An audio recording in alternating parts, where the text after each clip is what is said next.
இனிய மாலை வணக்கம். சூரியோதயம் சன்ரைஸ் செய்திப்பாகம் 241 உலகதை தில்லை தேவன்.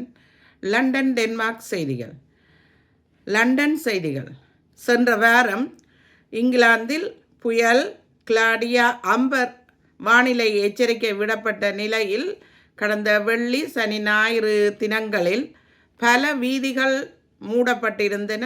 பல வீதிகளில் வெள்ளம் நிறைந்தபடியினர். அதனால் M5 வடக்கு நோக்கி செல்லும் வேக கட்டுப்பாட்டுடன் 50 மைல் வேகத்தில் கட்டுப்பாடு ஓடு பாதைகள் மூடியிருந்தன. மேற்கு பாதையில் வெள்ளம் இருந்ததினால் லண்டன், பெரிண்டன், பிரிஸ்டல், தெற்கு வேல்ஸ் செல்லும் இடையே இருந்த தொடரூந்துகள் ஓடாமல் இருந்தது. அதேபோல பல பாதைகள் மூடப்பட்டிருந்தனாலும் கடுமையான தாமதங்களும் ஏற்பட்டது வெள்ளி சனி அன்று.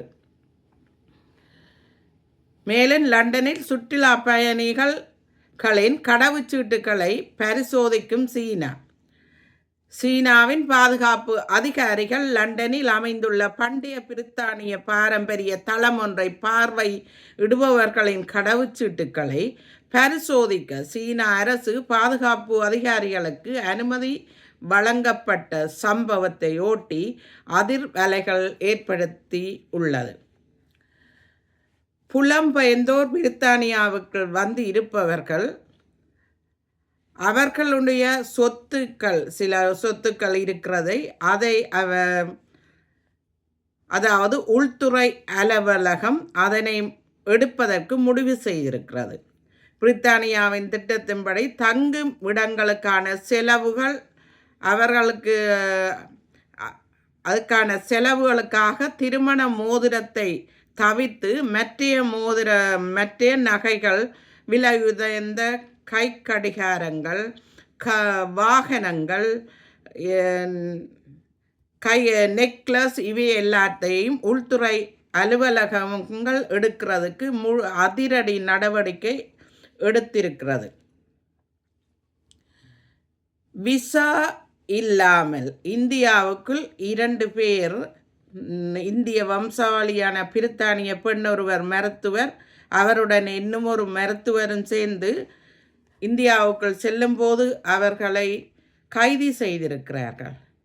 தொண்டு நிறுவனம் ஒன்றுக்கு சார்பின் மருத்துவ முகாம் ஒன்றுக்கு நேபாளத்துக்கு சென்றிருந்த நாள்வழியில் இருவர் அவர்களுக்கு தெரியாமல் இந்தியாவுக்குள் நுழைந்த போது கைது செய்யப்பட்டிருக்கிறார்கள். மேலும் டென்மார்க்கின் கடுமையான குடியேற்ற சட்டங்கள் குற்றங்களை குறைத்துள்ளதாக லாஸ் லோகோ ராஸ்முசன் அவர்கள் கூறுகின்றார். அவர் டென்மார்க்கில் இடம்பெயர்ந்த தலைவர் ஐரோப்பியாவுக்கான வரைபடத்தை உருவாக்கியிருக்கிறார். இதனால் ஒருங்கிணைப்பை மேம்படுத்தியும் உள்ளது. தீவிர வலதுசாரிகளுக்கு தடுக்கவும் உதவியுள்ளதாக அவர் தெரிவிக்கிறார். டென்மார்க்கின் ஜோசப்பின் புதிய மற்றும் உற்சாகமான அத்தியாயம் அவருக்கு தொடங்கி உள்ளது. அதாவது டென்மார்க்கின் இளவரசர் பெரடிக் ராணி மேரியின் மகள் ஜோசப்பின் இப்போது உறைவிட பாடசாலை, அதாவது விடுதியில் சென்று படிப்பதற்கு தேர்ந்தெடுத்திருக்கிறார். இதனால் அவர் குடும்பத்தையும் கொப்பன்காவனையும் விட்டு வெளியேறி சுதந்திரத்தை நோக்கி தனது முதல் படிகளை எடுத்துள்ளார். புதிய விடுதி பாடசாலையில் உணவு முறை, புதிய வகுப்புகள் மற்றும் விளையாட்டு இவையெல்லாம் புதிய வாழ்க்கையும் புதிய அத்தியாயத்தை தொடங்க இருக்கிறது. மேலும் டென்மார்க்கில் 48 வயதுடைய பேங் அண்ட் ஓல்சன் என்பவர் 1925 ஆண்டு அவரால் தொடங்கப்பட்ட நிறுவனம் ஒன்று இப்போது 100 வருடங்களை கடந்து சாதனை படைத்திருக்கிறது. B&O என்று சுருங்க சொல்லுவார்கள். அந்த தொழிற்சாலை புகழ்பெற்ற ஒரு தொழிற்சாலையாகும். அங்கு ஆயிரக்கணக்கான மக்கள் பணியாற்றி இருக்கிறார்கள். பல நிறுவனங்கள் வெவ்வேறு இடங்களில் இருக்கின்றன. ஐரோப்பா முழுவதும் பிரசித்தி பெற்ற ஒரு நிறுவனமாகும்.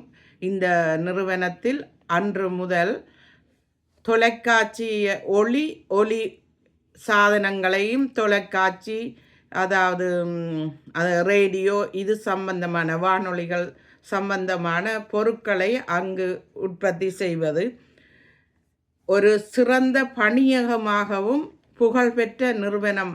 பொருட்களின் புகழ்பெற்ற தன்மையும் இது 100 வருடங்களை கடந்து நேற்றைய தினம் 17/11/25 ஆண்டு 100 வருடத்தை தொட்டிருக்கிறது. இதனால் இது பலரின் வாழ்த்துக்களை பெற்ற வண்ணம் இருக்கிறது. ஸ்டோவர்ட் டில்லூக்கர் BO என்றால் 100 விழாவை தொட்டிருக்கும் தொழிற்சாலைக்கு நானும் வாழ்த்துக்களை தெரிவிக்கிறேன். நானும் இந்த நிறுவனத்தில் சிறிது காலம் பணியாற்றியதையும் சந்தோஷமாக கூறுகின்றேன். நன்றி, வணக்கம்.